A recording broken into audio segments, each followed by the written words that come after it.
there was a great disservice that was done to capitalism over the course of the 80s, 90s, and 2000s. And that disservice was perpetuated by leaders like Jack Welch. And basically what they did is they made business in America more about value to a shareholder, an external constituent, over a customer or an employee. And remember, good old-fashioned Adam Smith capitalism, the kind of capitalism that made America great, the kind of capitalism that Thomas Jefferson studied. Thomas Jefferson owned all the volumes of Wealth of Nations. That form of capitalism believed in competition as a means of producing a higher quality product. We now live in a world where that's not really true. That when a company, for example, announces mass layoffs to meet some arbitrary financial projection, we see a stock price go up.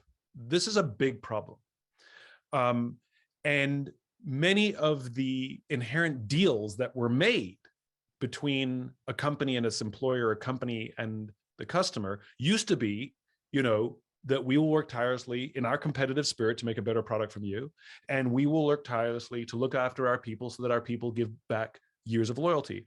And unfortunately, this young generation has grown up in a world where mass layoffs are so normalized, where they've watched their parents or their friends' parents be laid off through no fault of their own. It was not a meritocracy. Just because the company missed, like I said, an arbitrary projection. It's profitable, just not as profitable as we expected. So you get to lose your job as a result. So I can go back and prove to somebody that I balanced the books, even though I'm doing long-term damage to the culture of the company. And that deal was broken. That deal was broken, that I'm going to take care of you and you're going to take care of me. And so it's very funny to me that companies lament that this young generation seems to offer no loyalty to the company. When they have offered none for decades.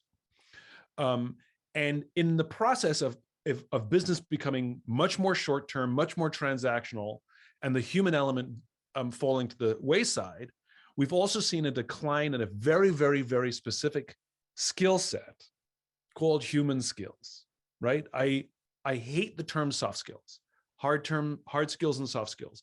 Hard and soft are opposite. That means they work in opposition to each other, right?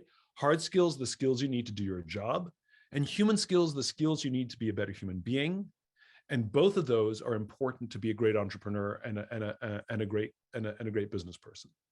And though we teach hard skills, and we teach how to read a balance sheet and what a P&L is, and we teach all of these wonderful things, unfortunately, we started to treat people like something on a P&L. And what we have to do better is teaching human skills. Human skills include things like listening, like empathy, like how to give and receive feedback, like how to have a difficult conversation. These are vital skills in a modern day that we don't teach, which means our business leaders do not have those skills. And if you want to build culture, if you want to build trust, you need these skills. If you want to manage difficult times, you need to have these skills. Take, for example, what happened after the murder of George Floyd, and I saw this pervasive. The number of leaders after the murder of George Floyd do nothing, not because they're bad people, it's because they were too afraid to have a conversation about race with their team, fearing that they would say the wrong thing and accidentally inflame a situation or trigger somebody, so they chose nothing. And I don't fault them for it. What they're missing is a necessary skill set, how to have a difficult conversation. Hey, team, we need to have a difficult conversation. I'm afraid to have this conversation. I fear I'm going to say the wrong thing or accidentally trigger somebody. And I need your help because I'm going to fumble this. But it's more important that we have this conversation than not simply because I'm afraid. That's how you start a difficult conversation. That is a teachable, learnable, practicable skill set. So one thing that I would like to see more of in our university system to prepare young people as they enter the workforce, whether they choose an entrepreneurial path or not, is to be better equipped with these skills, because their companies, as of now, are doing a poor job of equipping them.